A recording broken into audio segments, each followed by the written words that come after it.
Olá pessoal, tudo bem? No vídeo de hoje a gente vai falar sobre machismo no trabalho. Vamos falar sobre algumas situações porque você pode estar sendo vítima sem ter percebido e eu também vou dar algumas sugestões de como combater esse grande problema que é o machismo no trabalho.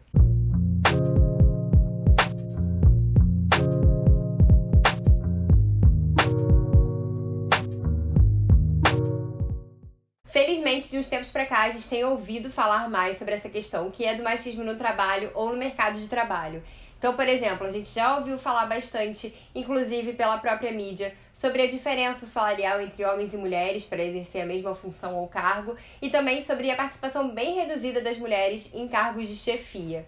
Mas existem algumas outras situações de machismo no trabalho que é muito importante que a gente fale a respeito para que as mulheres que passam por essas situações consigam se identificar enquanto vítimas de machismo no trabalho, né? Então é justamente sobre isso que a gente vai falar hoje, sobre algumas dessas situações, até porque em muitas delas o termo existente é um termo em inglês, o que pode dificultar bastante a compreensão, né, por parte de todas nós mulheres brasileiras. Então a gente também vai ajudar a traduzir um pouquinho esses conceitos. Bom, o primeiro deles seria o mansplaining, né, que eu vou deixar escrito aqui na tela, e que traduzindo mais ou menos ao pé da letra seria explicação masculina. E o que significa isso na prática, né? É quando um homem tenta diminuir o conhecimento de uma mulher a respeito de um determinado assunto.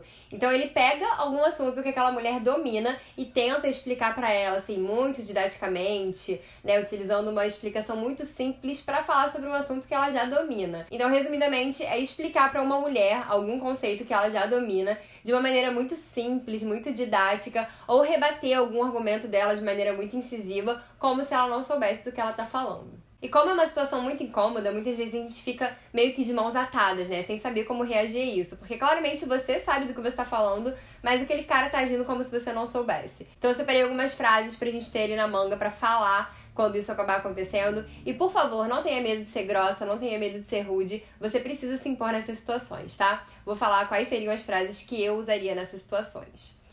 Eu sei do que eu tô falando. Não precisa repetir o que eu acabei de falar. Eu estudei sobre isso. Ou, eu tenho conhecimento sobre isso. Ou, eu sou especialista nisso. E a última sugestão. Eu fui bem clara, não precisa de mais explicação. A segunda situação é muito comum e eu tenho certeza que alguém vai identificar que passa por ela sem se dar conta que isso também era uma forma de machismo no trabalho. Se chama bropriating e é basicamente um cara se apropriar da ideia de uma mulher e levar os créditos como se tivesse sido dele. Isso também acontece muito, por exemplo, em reuniões, quando você tem que apresentar um novo projeto ou dar a solução para algum problema, e aí a mulher fica explicando e a ideia dela não é nem um pouco valorizada, mas aí quando um cara pega a mesma ideia e fala, argumenta, o chefe dá todos os créditos pra ele, falando, nossa, genial. Tudo que a mulher vinha falando até então não estava sendo valorizado, e aí quando é dito por um cara, o chefe valoriza. E isso também é apontado como um dos principais motivos para mulheres não exercerem cargos de chefia, né? Então elas têm boas ideias, mas muitas vezes são apropriadas por um homem. E é importante que você reaja a isso, deixando bem claro que a ideia é sua, né? Então você pode falar, por exemplo, você tá repetindo a minha ideia. Ou, eu falei isso anteriormente. Ou então, se você quiser ser mais incisiva, por favor, me dê os créditos pela ideia. Ou se você quiser ser um pouquinho mais irônica, que aí eu confesso que eu prefiro, você pode falar, obrigada por concordar comigo, ou que bom que você gostou da minha ideia. Esse terceiro caso é com certeza o que eu mais passei até hoje, que é o man-interrupting. Basicamente, quando uma mulher tá falando e sempre tem um cara pra interromper, pra não deixar ela concluir o pensamento, pra não deixar ela concluir a argumentação. E essa é mais uma forma de você desmerecer, né, o que a mulher tá falando e meio que tentar fazer ela se cansar até que ela desista de participar da conversa. Como reagir a isso, gente? Sendo incisiva. Eu ainda não acabei de falar. Por favor, espere eu terminar de falar. Eu tava falando, você me interrompeu. Ou então você pode simplesmente não parar de falar quando aquele cara começar a falar junto com você, sabe? Se você tá falando e o cara vem e te interrompe, continua falando, continua sendo bem afirmativa, continua impondo a sua opinião e aí vê se ele não cansa antes de você. Eu tenho feito bastante isso. Se eu tô falando e um cara começa a falar por cima de mim, eu não paro de falar, eu continuo falando. Ele vai ficar com vergonha e vai parar de falar. A gente espera que sim. Bom, gente, a quarta situação, todo mundo já tá acostumado também, infelizmente, né, que é ouvir piadas sexistas. A gente é submetida a isso em diversas situações da nossa vida, e inclusive também no trabalho, né? E eu não digo só piadas sexistas pesadas, digamos assim, né, que falam sobre a nossa sexualidade, ou sobre a nossa roupa curta, ou sobre ter conseguido uma posição porque dormiu com o chefe, enfim, isso é realmente muito bizarro. Mas quer ver uma coisa que provavelmente você já ouviu e pode não ter se dado conta que era uma piada sexista? Quando você tenta se impor, quando você é afirmativa sobre alguma questão e alguém fala pra você, nossa, tá nervosinha, tá de TPM. Pois é, isso também é uma piada sexista. Porque é uma maneira, novamente, de diminuir a gente. Como se todas as vezes que a gente quer ser incisiva, que a gente quer ser enfática, que a gente quer defender determinada coisa, a gente já é considerada maluca, ou nervosinha, ou tá de TPM. E aí, na minha opinião, a melhor maneira de reagir a isso é deixar claro que aquela reação teve um motivo, né? Então você virar pra pessoa e falar, simplesmente, você prejudicou o meu trabalho e o meu desempenho, e é por isso que eu tô reagindo dessa maneira. Ou, eu não tô de TPM, eu tô insatisfeita com isso. E deixar bem claro pra ele o que é, sabe?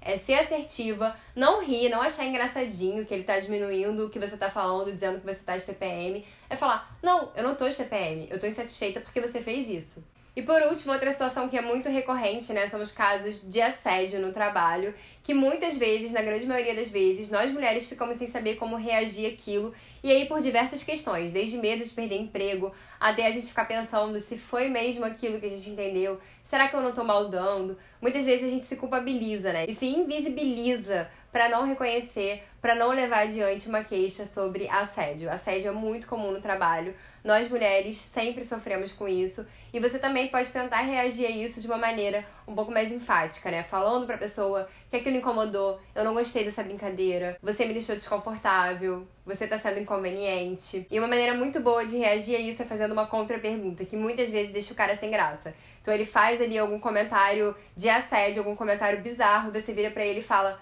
peraí, deixa eu ver se eu entendi direito.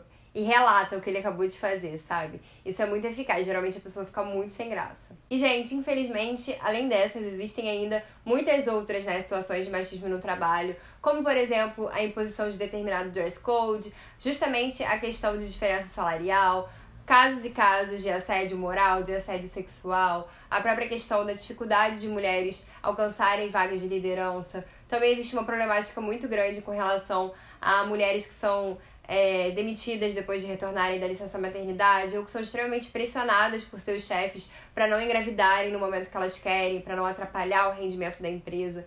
Então nós mulheres, infelizmente, somos submetidas cotidianamente a diversas situações de machismo no ambiente de trabalho, que vale lembrar sempre, precisa ser um ambiente seguro e que a gente consiga se sentir confortável. O que eu realmente recomendo que você faça, apesar de saber de toda a dificuldade que envolve isso, é que você não fique calada, é que você se manifeste rapidamente, que você seja incisiva, que você seja afirmativa, que você não sofra essas situações calada.